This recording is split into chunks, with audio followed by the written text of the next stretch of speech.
اللہ کا نام لے کر جو بڑا مہربان نہایت رحم والا ہے۔ یاسین، قسم ہے قرآن کی جو حکمت سے بھرا ہوا ہے۔ اے محمد صلی اللہ علیہ وآلہ وسلم، بے شک تم پیغمبروں میں سے ہو، سیدھے رستے پر ہو۔ یہ قرآن غالب و مہربان کا نازل کیا ہوا ہے تاکہ تم ان لوگوں کو جن کے باپ دادا کو خبردار نہیں کیا گیا تھا خبردار کر دو کہ وہ غفلت میں پڑے ہوئے ہیں۔ ان میں سے اکثر پر اللہ کی بات پوری ہو چکی ہے، سو وہ ایمان نہیں لائیں گے۔ ہم نے ان کی گردنوں میں طوق ڈال رکھے ہیں اور وہ ٹھوڑیوں تک پھنسے ہوئے ہیں، تو ان کی گردنیں اکڑی ہوئی ہیں، اور ہم نے ان کے آگے بھی دیوار بنا دی اور ان کے پیچھے بھی، پھر ان پر پردہ ڈال دیا تو یہ دیکھ نہیں سکتے۔ اور تم ان کو خبردار کرو یا نہ کرو، ان کے لیے برابر ہے، یہ ایمان نہیں لائیں گے۔ تم تو صرف اس شخص کو خبردار کر سکتے ہو جو اس نصیحت یعنی قرآن کی پیروی کرے اور رحمان سے غائبانہ ڈرے، سو اس کو مغفرت اور بڑے ثواب کی بشارت سنا دو۔ بے شک ہم مردوں کو زندہ کریں گے، اور جو کچھ وہ آگے بھیج چکے اور جو ان کے نشان پیچھے رہ گئے ہم ان کو قلم بند کر لیتے ہیں، اور ہر چیز کو ہم نے کتاب روشن یعنی لوح محفوظ میں لکھ رکھا ہے۔ اور ان سے گاؤں والوں کا قصہ بیان کرو جب ان کے پاس پیغمبر آئے، یعنی جب ہم نے ان کی طرف 2 پیغمبر بھیجے تو انہوں نے ان کو جھٹلایا، پھر ہم نے تیسرے سے تقویت دی تو انہوں نے کہا کہ ہم تمہاری طرف پیغمبر ہو کر آئے ہیں۔ وہ بولے کہ تم اور کچھ نہیں مگر ہماری طرح کے آدمی ہو، اور رحمان نے کوئی چیز بھی نازل نہیں کی، تم محض جھوٹ بولتے ہو۔ انہوں نے کہا کہ ہمارا پروردگار جانتا ہے کہ ہم تمہاری طرف پیغام دے کر بھیجے گئے ہیں، اور ہمارے ذمے تو صاف صاف پیغام پہنچا دینا ہے اور بس۔ وہ بولے کہ ہم تم کو اپنے لیے منحوس سمجھتے ہیں، اگر تم باز نہ آؤ گے تو ہم تمہیں سنسار کر دیں گے اور تم کو ہم سے دکھ دینے والا عذاب پہنچے گا۔ انہوں نے کہا کہ تمہاری نحوست تمہارے ساتھ ہے، کیا اس لیے کہ تم کو نصیحت کی گئی؟ نہیں، بلکہ تم ایسے لوگ ہو جو حد سے تجاوز کر گئے ہو۔ اور شہر کے پرلے کنارے سے ایک آدمی دوڑتا ہوا آیا، کہنے لگا کہ اے میری قوم، پیغمبروں کے پیچھے چلو، ایسوں کے جو تم سے صلہ نہیں مانگتے اور وہ سیدھے رستے پر ہیں۔ اور میں کیوں اس ذات کی پرستش نہ کروں جس نے مجھے پیدا کیا اور اسی کی طرف تم کو لوٹ کر جانا ہے؟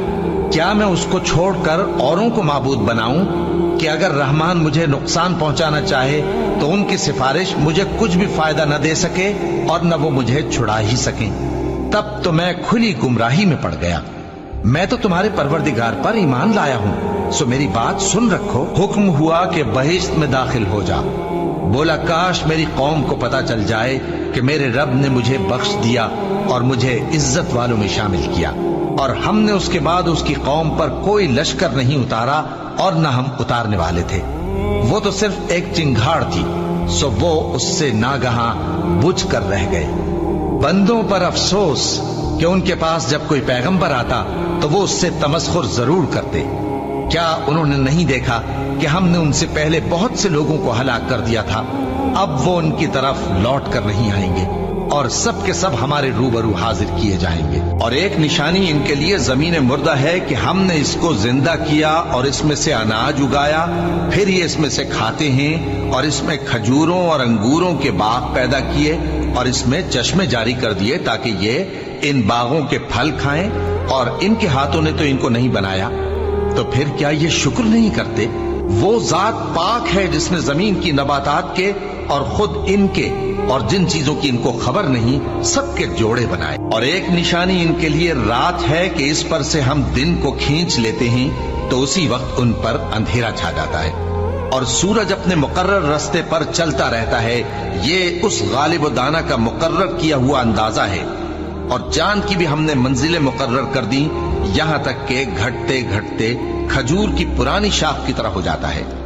نہ تو سورج ہی سے یہ ہو سکتا ہے کہ چاند کو جا پکڑے، اور نہ رات ہی دن سے پہلے آ سکتی ہے، اور سب اپنے اپنے مدار میں تیر رہے ہیں۔ اور ایک نشانی ان کے لیے یہ ہے کہ ہم نے ان کی اولاد کو بھری ہوئی کشتی میں سوار کیا، اور ان کے لیے ویسی ہی اور چیزیں پیدا کی جن پر یہ سوار ہوتے ہیں، اور اگر ہم چاہیں تو ان کو غرق کر دیں، پھر نہ تو ان کا کوئی فریاد رس ہو اور نہ ان کو رہائی ملے، مگر یہ ہماری رحمت اور ایک مدت تک کے فائدے ہیں۔ اور جب ان سے کہا جاتا ہے کہ جو تمہارے آگے اور جو تمہارے پیچھے ہے اس سے ڈرو تاکہ تم پر رحم کیا جائے، اور ان کے پاس ان کے پروردگار کی طرف سے کوئی نشانی نہیں آتی مگر اس سے منہ پھیر لیتے ہیں۔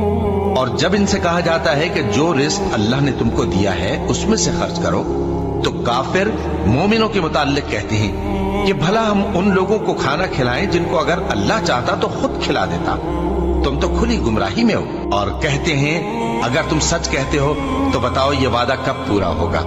یہ تو ایک چنگھاڑ ہی کے منتظر ہیں جو ان کو اس حال میں کہ باہم جھگڑ رہے ہوں گے آ پکڑے گی، پھر نہ تو یہ وصیت ہی کر سکیں گے اور نہ اپنے گھر والوں میں واپس جا سکیں گے۔ اور جس وقت سور پھونکا جائے گا یہ قبروں سے نکل کر اپنے پروردگار کی طرف دوڑ پڑیں گے، کہیں گے ہائے بربادی، ہمیں ہماری خوابگاہوں سے کس نے جگہ اٹھایا۔ یہ وہی تو ہے جس کا رحمان نے وعدہ کیا تھا اور پیغمبروں نے سچ کہا تھا۔ وہ تو صرف ایک زور کی آواز ہوگی کہ سب کے سب ہمارے روبرو آ حاضر ہوں گے، پھر اس روز کسی شخص پر کچھ بھی ظلم نہیں کیا جائے گا اور تم کو بدلہ ویسا ہی ملے گا جیسے تم کام کرتے تھے۔ اہل جنت اس روز عیش و نشاط کے مشغلے میں خوش ہوں گے، وہ بھی اور ان کی بیویاں بھی سایوں میں تختوں پر تکیے لگائے بیٹھے ہوں گے، وہاں ان کے لیے میوے ہوں گے اور جو وہ منگوائیں گے ان کو ملے گا۔ ان کو پروردگار مہربان کی طرف سے سلام کہا جائے گا اور وہ فرمائے گا کہ گناہگارو تم آج الگ ہو جاؤ۔ اے آدم کی اولاد، کیا میں نے تم سے کہہ نہیں دیا تھا کہ شیطان کو نہ پوجنا، وہ تمہارا کھلا دشمن ہے، اور یہ کہ میری ہی عبادت کرنا یہی سیدھا رستہ ہے، اور اس نے تم میں سے بہت سی خلقت کو گمراہ کر دیا تھا، تو کیا تم سمجھتے نہیں تھے؟ یہی وہ جہنم ہے جس کے تمہیں دھمکی دی جاتی تھی، جو تم کفر کرتے رہے ہو اس کے بدلے آج اس میں داخل ہو جاؤ۔ آج ہم ان کے منہوں پر مہر لگا دیں گے اور جو کچھ یہ کرتے رہے تھے ان کے ہاتھ ہم سے بیان کر دیں گے اور ان کے پاؤں اس کی گواہی دیں گے، اور اگر ہم چاہیں تو ان کی آنکھوں کو مٹا کر اندھا کر دیں، پھر یہ رستے کو دوڑیں تو کہاں سے دیکھ سکیں گے، اور اگر ہم چاہیں تو ان کی جگہ پر ان کی صورتیں بدل دیں، پھر وہاں سے وہ نہ آگے جا سکیں اور نہ پیچھے لوٹ سکیں۔ اور جس کو ہم بڑی عمر دیتے ہیں تو اسے تخلیق میں اوندھا دیتے ہیں، یعنی اسے بچپن کی کمزوری والی حالت کی طرف لوٹا دیتے ہیں، تو کیا یہ سمجھتے نہیں؟ اور ہم نے ان کو یعنی اپنے پیغمبر صلی اللہ علیہ وآلہ وسلم کو شعر گوئی نہیں سکھائی اور نہ وہ ان کو شایع ہی ہے، یہ تو محض نصیحت ہے اور صاف صاف قرآن ہے، تاکہ اس شخص کو جو زندہ ہو خبردار کرے اور کافروں پر بات پوری ہو جائے۔ کیا انہوں نے نہیں دیکھا کہ جو چیزیں ہم نے اپنے ہاتھوں سے بنائیں ان میں سے ہم نے ان کے لیے مویشی پیدا کر دیے اور یہ ان کے مالک ہیں، اور ان کو ان کے قابو میں کر دیا تو کوئی تو ان میں سے ان کی سواری ہے اور کسی کو یہ کھاتے ہیں، اور ان میں ان کے لیے اور فائدے اور پینے کی چیزیں ہیں، تو کیا یہ شکر نہیں کرتے؟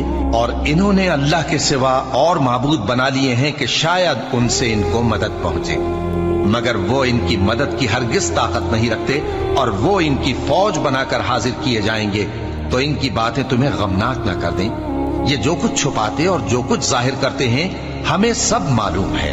کیا انسان نے نہیں دیکھا کہ ہم نے اس کو نطفے سے پیدا کیا، پھر وہ تڑاک پڑاک جھگڑنے لگا اور ہمارے بارے میں مثالیں بیان کرنے لگا اور اپنی پیدائش کو بھول گیا، کہنے لگا کہ جب ہڈیاں بوسیدہ ہو جائیں گی تو ان کو کون زندہ کرے گا؟ کہہ دو کہ ان کو وہ زندہ کرے گا جس نے ان کو پہلی بار پیدا کیا تھا، اور وہ ہر طرح کی تخلیق کو جانتا ہے، وہی جس نے تمہارے لیے سبز درخت سے آگ پیدا کی، پھر تم اس کی ٹہنیوں کو رگڑ کر ان سے آگ نکالتے ہو۔ بھلا جس نے آسمانوں اور زمین کو پیدا کیا، کیا وہ اس بات پر قادر نہیں کہ ان کو پھر ویسے ہی پیدا کر دے؟ کیوں نہیں؟ اور وہ تو سب کچھ پیدا کرنے والا کامل علم والا ہے۔ اس کی شان یہ ہے کہ جب وہ کسی چیز کا ارادہ کرتا ہے تو اس سے فرما دیتا ہے کہ ہو جا، تو وہ ہو جاتی ہے۔ وہ ذات پاک ہے جس کے ہاتھ میں ہر چیز کی حکومت ہے، اور اسی کی طرف تم کو لوٹ کر جانا ہے۔